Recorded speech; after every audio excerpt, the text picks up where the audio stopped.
As you may know, I've been the non-executive chair of the Serious Organised Crime Agency since August 2009, which probably makes me well placed to provide the sort of strategic overview. But many of your questions will rightly expect responses on points of detail that I would find myself struggling with. And I'm accompanied by Mark Bishop from the Soccer International Staff. The example I can give you here is the liaison officer platforms in Ghana and Senegal demonstrate the new approach to cooperation between agencies and countries. They provide a platform for joint working, sharing of intelligence and a coordinated approach to capacity building. The platform in Dakar is led by the French, whilst the UK has the lead in Accra. The platforms have the primary aim of exchanging technical and operational information and coordinating technical cooperation. They're based on informal cooperation, if you will, and they support bilateral engagement. One particular benefit has been the ability to use other members' political leverage, informal cooperation in the region, so that members of the platform are able to interact to greater effect with more partners across the country and the region than would otherwise be possible. What has struck me, coming to this relatively fresh, is that wherever you go, there is a real sense of commonality of interest between the professionals. And whether it is within Europol or whether it's in bilateral relations with individual countries, there is a real desire to work together and achieve results, And that comes across very, very strongly. A lot of work, I understand, is already done with the United States. Mm-hmm. But what about China? What about India? What about wider areas even, not just China either? What about Russia? And what about the Middle East, Pakistan, Turkey, Africa, different regions of Africa? You mentioned Senegal, but different regions of Africa, Caribbean, Latin America. How do you promote cooperation with people there? Because it seems to me if you're going to tackle this, you've got to have effective cooperation. I agree, and I think that, again, I mean, the EU does work especially closely with the US, but actually it also increasingly works with all, I think, of the areas that you've talked about. And indeed the Stockholm programme, I think sort of provided the strategic framework for this, because it emphasised the importance of the EU working with third countries on transnational organised crime for precisely the reasons, Lord Judd, that you were mentioning.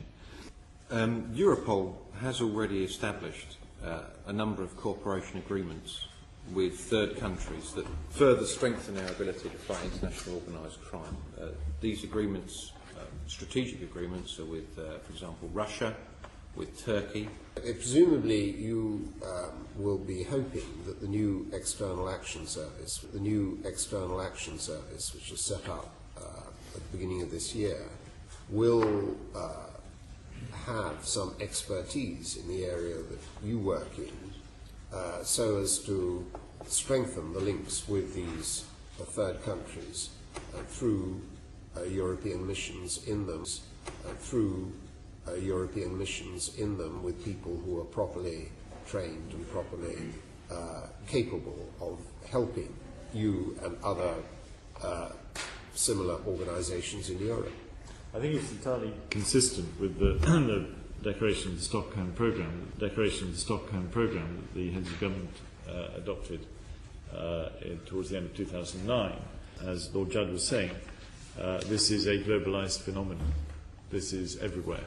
I just don't see how the hell we can get to grips with this global phenomenon unless we have that kind of approach. I have been hugely impressed by the extent to which, when you talk to people internationally, that passion, that shared endeavour, really does come through very well. You are absolutely right. The only way we're going to even begin to get on top of this problem is by working internationally, and I sense that there's a real passion and commitment to make that happen. I was just thinking about cybercrime and the proposals that have been made in terms of Europol, in terms of how they want to try and develop that on a model based on one that's been very successful in getting people together in the United States across industry and law enforcement. In some of your previous comments, you have referred to COSI. On a number of occasions, but I think the committee would be very interested to have an overall view from you on how this relatively new organisation, I don't think it's been in existence for a year yet, and made up of representatives from all the member states. Yeah. You're absolutely right. It is a relatively new committee, and of course, as I said, it's meeting today. So this is things may have changed today. I don't know. As we've all observed, I mean, it is relatively new. It is still finding its feet. I think there's the opportunity to shape it, and what we're seeking to do from the UK's perspective, and Soccer is sitting alongside the Home Office officials on this, is helping to shape that agenda so that it can be relevant. So that it is actually enabling us to move things forward and holding people collectively to account for what they do. We've mentioned fairly close cooperation with the United States, and I'm sure that you work very closely with the FBI and the Department of Justice. We work with the FBI and every other US law enforcement agency, of which there are a very significant number. Looking at Europe and the European equivalent, I suppose, has Europol emerged, in your view, as a credible organisation which UK enforcement authorities can do business with? And does it need additional functions and powers, such as the powers that the FBI have, for example? As far as Europol is concerned, again, I mean, I think it's been explicit in a lot of what we have said earlier. We do believe it has a vital role to play in combating serious and organised crime globally. I do believe that it is increasingly fit for purpose. It is, of course, the director is a UK officer, I think has given evidence to you previously.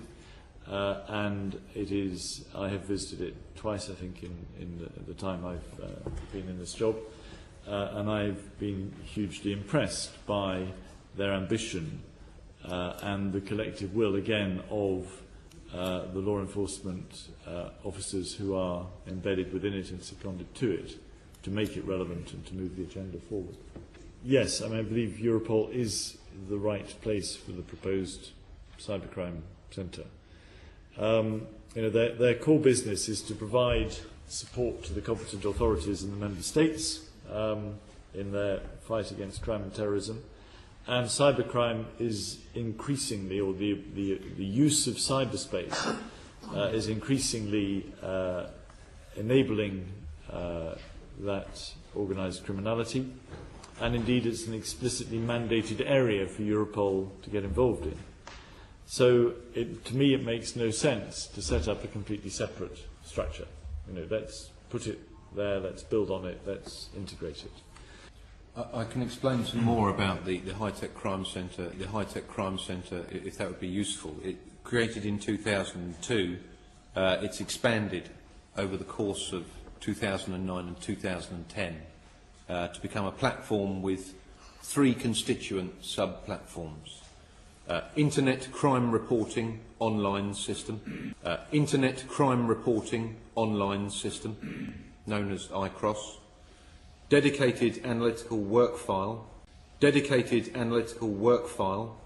the AWF is referred to as Cyborg, and Internet and Forensic Expertise Recipient, which is I4X. What has struck me, not just over the last 18 months, but also over the last 6 months, is the growing recognition of the nature and scale of crime exploiting cyberspace, whether to carry out traditional crime in a more effective way or new crimes which are made possible by the cyberspace environment really has raised itself up the public and governmental consciousness. I think that in terms of the weakest link in the defences, the individual user is actually the weakest link. But it isn't just about training and awareness. It's about mobilising, international partners, academia, non-government bodies, so that we can make cyberspace that much more difficult for any criminal to exploit. This is a huge, I think it's probably one of the biggest challenges that faces us. And we're working in SOCA very hard with the internet service providers, internet governance bodies, to see how we can influence behaviour how we can raise awareness of their responsibilities actually to do something in this area. It's an area in which a huge amount needs to be done. I think there's real recognition that it can be done, or at least we have to do it. We have to do it. And I find that in the conversations I have with people across UK, across Europe, internationally. This is the big challenge for the future. I can't speak about what the Europe is doing at the moment, but certainly in the UK, there is a huge effort being driven forward across government. There is, as I understand it, a meeting which the Prime Minister is chairing next week, to which senior leaders from across the private sector have been invited and are going to be at, because this is something where we simply have to mobilise all of the effort, all of the private sector capability that is there, because this is not something that governments alone, law enforcement alone, can even begin to tackle. And from the UK perspective, there's a very clear drive to make this happen, and it has to happen. Professor Nye of Harvard, who is very expert in these matters, has written quite a lot, sort of broke up the cyber sector into cyber crime and cyber espionage, which of course is more states trying to either steal information or know-how of various kinds, and then cyber attacks as a form of warfare. It's a very, very difficult balance to strike between, on the one hand, ensuring that citizens' fundamental rights in terms of their personal information are respected and protected, and the need to pursue investigations into those who are up to no good.